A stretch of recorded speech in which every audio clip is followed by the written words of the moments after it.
Okay, so I just want to go over the levels that I learned from Trader XO and Trader SZ. I think the range trading is pretty awesome, and it pretty much allows you to take profits on designated points and then determine if you need to continue on or not. So let's just get started.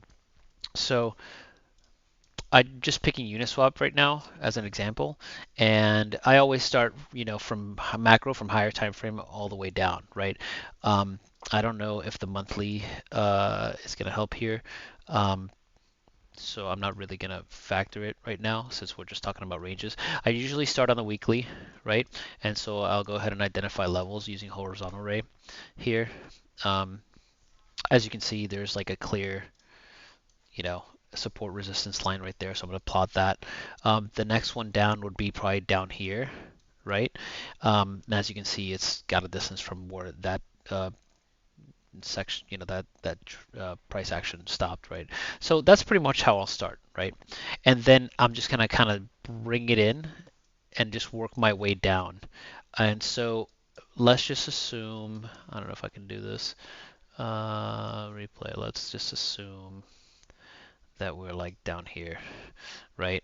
And we saw this kind of pop up over here. So the next thing I'm going to do is I'm just going to take it down, and essentially you can um, kind of see ranges across the board. So I'll put it like here, right? Because that wick went in. This is kind of like a deviation, and then you have another support. Obviously 1, 2, you've got a potential kind of base forming.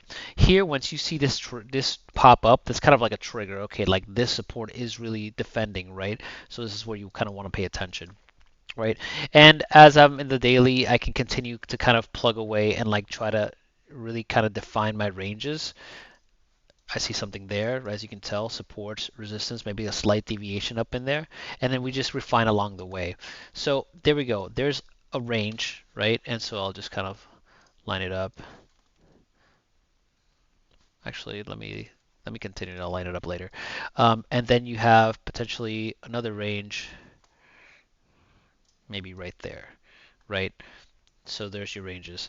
I'm going to go ahead. After that, I just popped over to the 4 hour and I take a look at them. And then this is where I kind of like really kind of define my lines more strongly. If there's any kind of like significant influence that I can kind of hone in on. This looks pretty clean actually. So I don't think I'm going to refine it in anymore. I mean, even at this bar right here, like look at all that, right?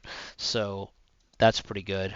And then right here would be my next section. I mean, you can play it safer and then just kind of pop it right there, and you can consider this a deviation. But we're basically playing level to level. I'm gonna keep it here because, uh, based on my experience, usually a range has a mid range, right? And then a high and a low. Okay, so to me this looks pretty good. This is a section I want to do business in, and these are the lows that I want to find a trigger to go ahead and get in on a trade. If everything worked out well for you, right? Maybe you longed here and it went up, and it died down, didn't work out. This is kind of like, in my opinion, on the daily, the trigger for the next attempt. It defended, so it's worth taking a look at. All right. So there you have it. I mean, that's pretty simple. What you want to do moving forward is just to trade the range, right? So from here to here, you want to trade that, right? And then the next range you want to trade is the one from here to here. Okay? And that's very simple. So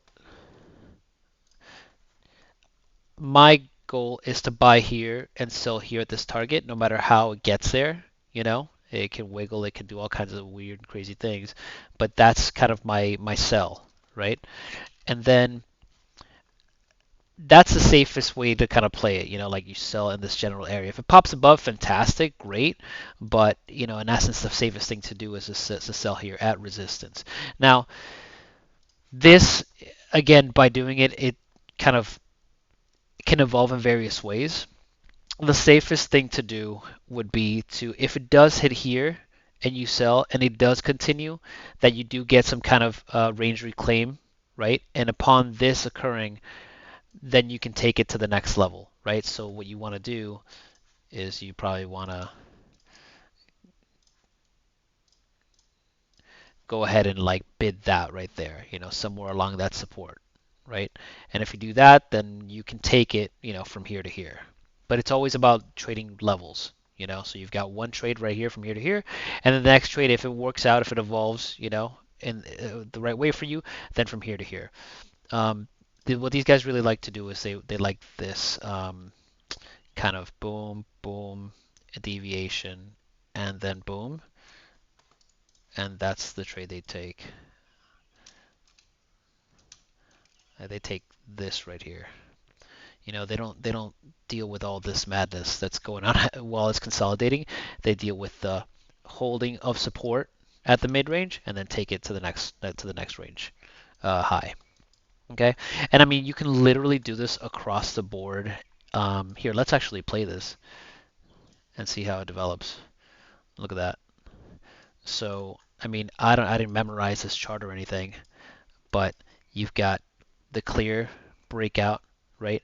At this point, it's really it can do anything, right? It can go back down, it can go up top. In this regard, it just happened to work out pretty flawlessly with like no issues. It just reclaimed the range and then continued to the top. Once you get there, as you can see, there's a heavy, heavy rejection. That's a taking profit section, right? Um, and I guess maybe people, this is the other thing they do. They short as well. They'll see a deviation, and the moment it does this, boom, that's their trigger to short. You know, like right there. That's what they short on maybe a wick or whatnot. And so then they take it back down all the way to the mid range. So in this instance, is about 15 to 20% in both directions. Hopefully that makes sense. And now I'll just gotta go ahead and like show you like the similarities between a lot of these. I have a few here. Illuvium is a good example. Where is it? Illuvium. Okay, so it's a great example. As you can see, I've already kind of laid it out, but I mean, honestly, we can just do it again and it can be really quick. You look at this, right? I don't see too much here. I mean, I guess I can say, okay, there's a resistance, right?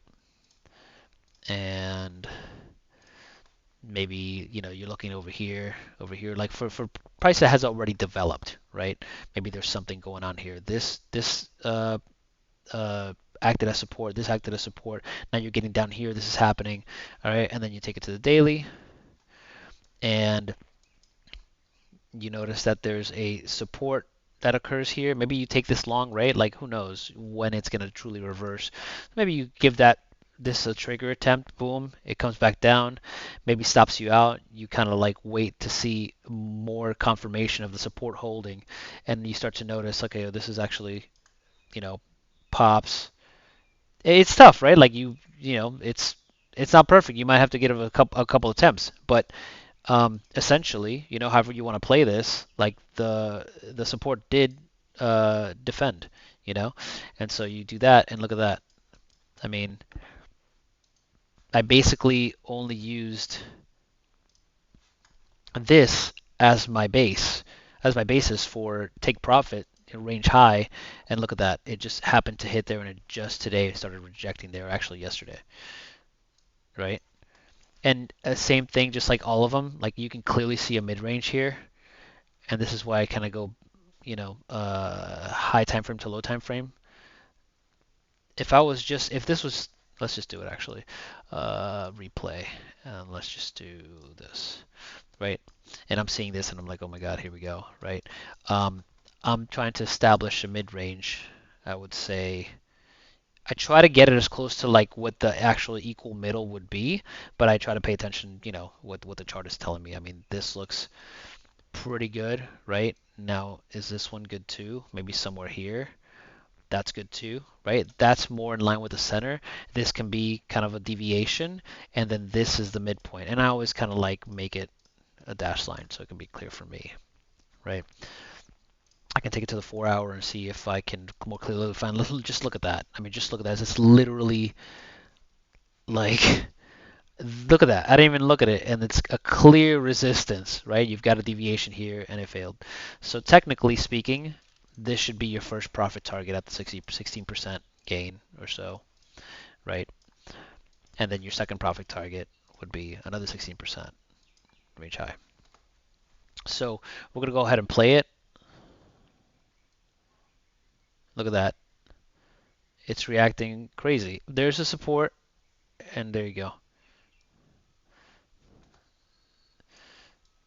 So you've got your take profit area. Everyone, I guess, that knows the strategy, right? Like knows that. And you let it go.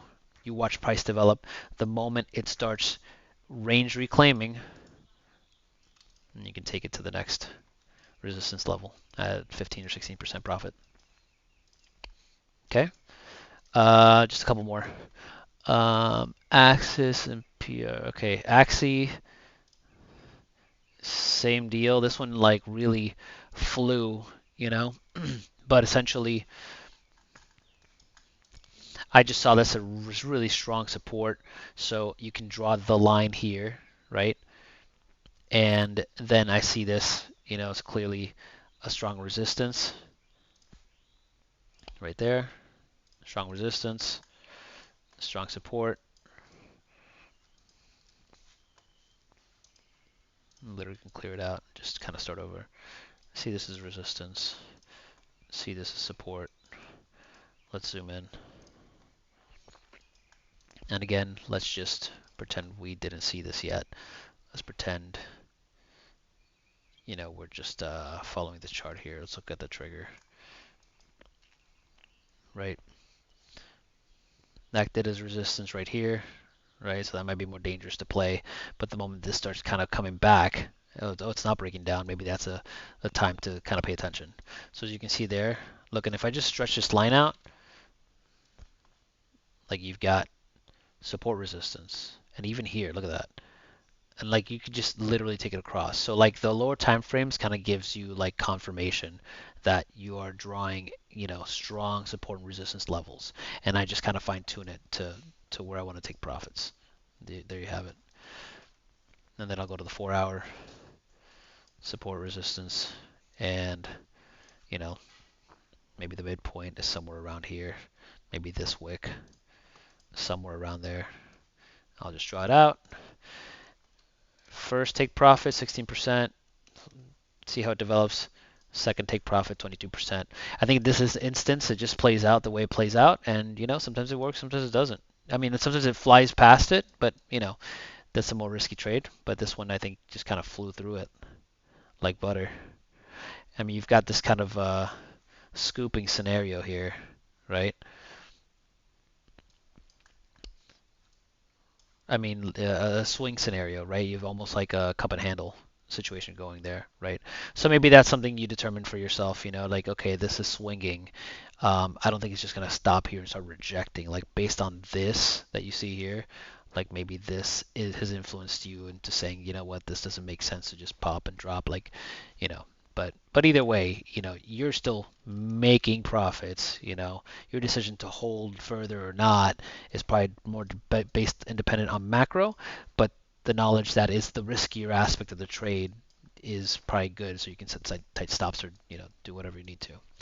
There you go, hit the range high. Now, if this like this one, right? I think you already know this. Like if this obviously like went that high, right, and then just kind of started consolidating here, like your OGN trade, Red, then maybe right you take that bid where it looks like it is about to pop. You set that buy stop, and then you get to ride that, and then it'll probably do some of this, and there you have it. You have another swing, and that's literally the next range, right? Like, can we just look at that real quick? Like, you've got that range, and then what's the next range? I'll go back to the weekly, like I always like to do, and like, okay, maybe that's my next target, you know? And you just break this chart into sections, um, and then just trade range to range, level to level. If it's supported there, boom, there you go, 20% there, and you just sell, and then just go from there. One thing, the last thing I'm going to show you is what was it? Um, it's Matic. Where's Matic? Matic, and he showed me. I'm going to delete all this. He showed me something pretty cool where he was just like, I'm talking about Trader XO. He was like, you know what? I see this as a gigantic range, right? And to me, you've got this top and bottom here, right? And I see this as the mid range, right? And he said, in my opinion, I think we are done doing business in this area, and I believe it's time to start doing business again in this area. So he's, of the opinion that he's being short. So that's his take. If you look at it today, it's almost like, oh, maybe he's got a point, like take this all the way back down. Maybe you don't take it so risky. Maybe take it down there. That's more, kind of more equal. And yeah, you probably, put your shorts right here, I guess. Maybe today's a short day, right? And see how far you can take it. Obviously, if you start seeing some type of weird development that's like starts going like this, maybe that's where you cut it. But if it starts showing you very bearish movements, like bearish rallies, then you can take it down. You have like a long-term swing. So you can do it in any time frame, and you can set your bias based on the higher the time frame, probably the more confluence you'll have. I mean, look at that, like right there. It definitely took a number of tries to get past it, but this is a very strong resistance. Like in order to clear this, you're talking about like we are full bull Bitcoin's going back to 60K, and like right now, in my opinion, like that may not be the most, I guess, prudent assumption to make. I look at total two a lot, and I mean, look at this, right? You see this line right here? That's probably like, hey, be careful. Others as well is kind of like, look at that. I've got this line here. It's kind of a danger zone, and you're seeing a reaction from Bitcoin as well right here, resistance. The duck was saying to take it. This is the next pretty strong resistance, the 851, 5152. But I don't know. I think this is the first one, and that like thick black bar, that's the yearly open. So there's I'm beginning to learn there's some heavy influence on the monthly opens and the yearly opens. And here's Ethereum, so it just already eclipsed that. So I don't know. I guess it worked more here, and then it broke through. So maybe the merge narrative is really taking this thing, up almost 40%. Anyway, that's all I wanted to share with you. Hope that made sense.